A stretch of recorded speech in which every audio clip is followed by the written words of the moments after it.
Have a paper check you want to add to your investment account? Fidelity's mobile app makes depositing it fast and secure. Welcome back to Guide with Samuel. Open the Fidelity app and log in. Tap the menu and look for Deposit Checks. You'll select which Fidelity account to deposit into, e.g., your brokerage or CMA. Enter the check amount, then take clear photos of the front and back of the endorsed check. Follow the prompts to submit. Funds are typically available for trading within 1 business day. My crucial pro tip? Write "For Fidelity Mobile Deposit Only" when you endorse the check. On the back, sign your name and directly underneath, write "For Fidelity Mobile Deposit Only" and your account number. This adds a layer of security in case the check is lost or intercepted after you've taken the photo. Turn paper into investable cash in under 2 minutes. Do you still get paper checks, or is everything direct deposit these days?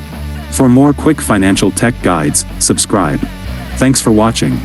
I'm Samuel, and I'll see you in the next video.